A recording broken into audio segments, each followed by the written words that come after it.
Welcome back to Retro Tech Toys. We have here today a late 2009 iMac, and we're going to see if this thing is any good for, well, anything. Some details about the iMac. It has a dual-core Intel Core 2 Duo CPU. It was released in 2009 and discontinued in 2010. It's got a 3.06 gigahertz CPU. And you can pause that to look at all the information. You can upgrade it all the way up to 16 gigs of RAM. Ours has 10. It's got a GeForce 9400M with 256 megabytes of VRAM. The native resolution is 1080p. And second display can be mirrored up to 2560 by 1600. This one has a 1 terabyte hard drive that's 7200 RPMs. We've got an 8X dual layer super drive. We've got Wi-Fi, we've got Bluetooth and all that good stuff. There's an SD card port, a bunch of USB ports. If you want to pause and look at all this information for yourself, it will run up to 10.13 High Sierra. You can put Windows 7 on here, but you can actually put Windows 10 on here if you finagle it, but we're not going to worry about it. These ran around $1,200 to $1,400, and you could still buy them now for between $150 and $200, depending on how they're configured. So, they're still kind of expensive, so let's see what all they can do. And here is the keyboard we're going to be using, and I'm going to have this other keyboard paired later. Here's the RAM that I pulled out of it. It originally had 4 gigabytes in it when I bought it.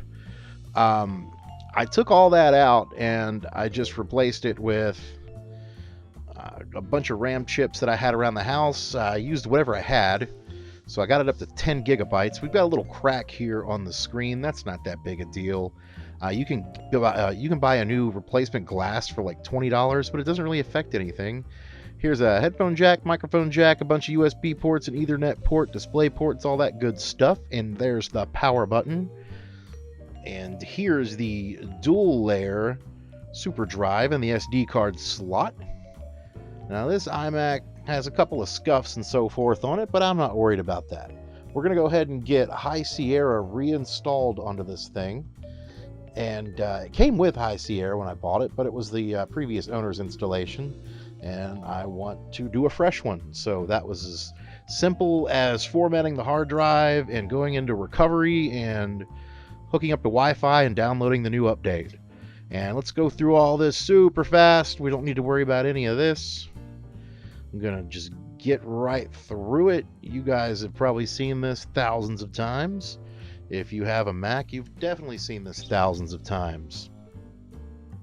Let's get everything set up, and we'll go ahead and use iCloud Drive, and that's about it. Here we go. Bam! We're on the High Sierra desktop here. There you can see 21.5-inch late 2005 or late 2009 iMac, 10 gigs of RAM, and it's got a really nice clear picture. I'm sorry that doesn't come through very well.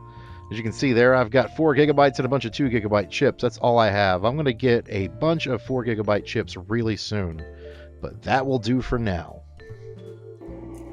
Now that fan sound is extremely loud, so let's go take care of that. I think whoever owned this last probably messed up the fan sensor. That happens sometimes, but there's a free app that you can use to fix that problem. It's a fan control app. It's completely free. It's awesome. You can view your temperatures and all that. And here we go. Let's go ahead and get this all set. And you'll hear that fan drop down to, almost nothing. Every one of these fans can be adjusted.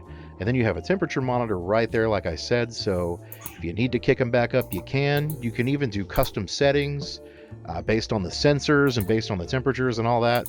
But I kind of like to have it at a constant speed, and there we go. We've got that set up nice and quietly. Let's see if this thing will play a YouTube video, because I think that's pretty important.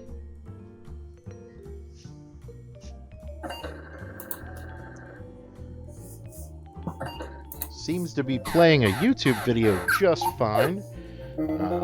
It plays on 1080p. It stutters just a little bit, but that's not that big a deal at all. You can see right there it's playing like it's supposed to. So let's go check out Google Chrome and see if it'll play YouTube videos better. Let's see if we can get it up to 4K. Just thinking about that on a late 2009 iMac is just hilarious. All right, let's search for one of my videos again.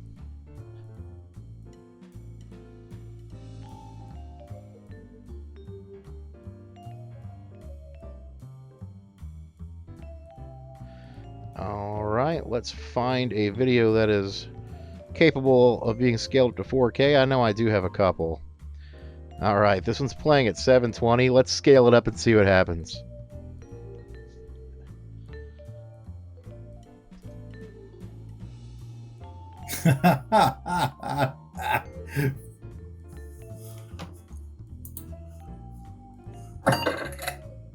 Oh, there it goes. So yeah, don't even try 4K. Oh, that's so painful. Hey, welcome back to RetroTech. Oh, I kind of want to let it go for a minute. Don't hate me.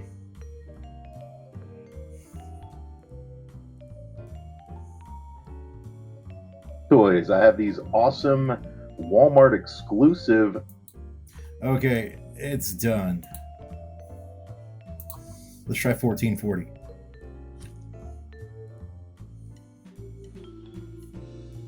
$14.40? Oh man, no. All right, let's give it a break. Let it scale back down, and then it should play. Little mini Atari games. They're basically plug and play. I found them really interesting because they have There an it HDMI dongle and they're completely wireless. I bought.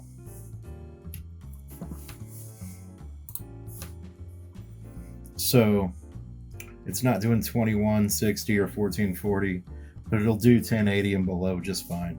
But that's pretty good, right? Now we're going to see what it sounds like on Logic Pro X, and let's see if it can handle these 3 tracks.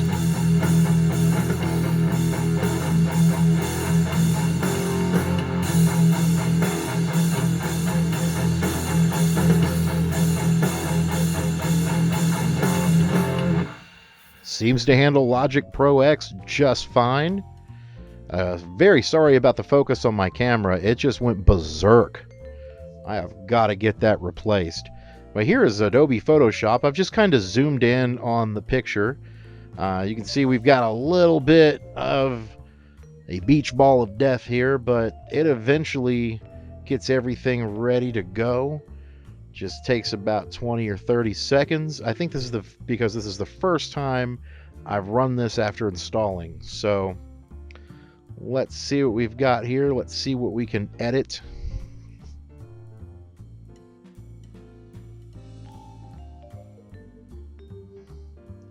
And at first I had a couple of issues getting the text to want to work on it. I went up there and tried to change the font size, and it just went berserk.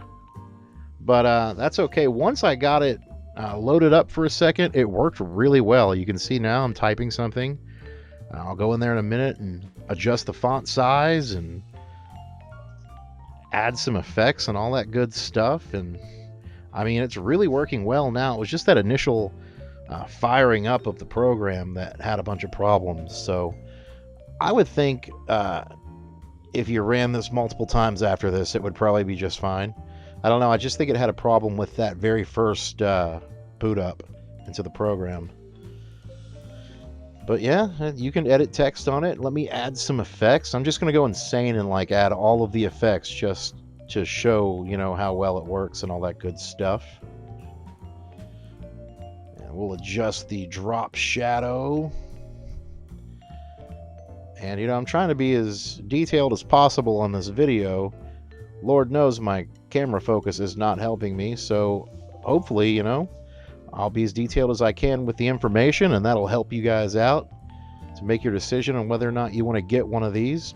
I mean, I got one today, and I don't regret it I'm going to use it for a lot of great stuff. But as you can see, all the effects are fine. I saved the image. It saved really quick, so no problems at all. It runs Photoshop. But that's all I have to say about the 2009 iMac. Well, the late 2009 iMac, rather. It's pretty awesome.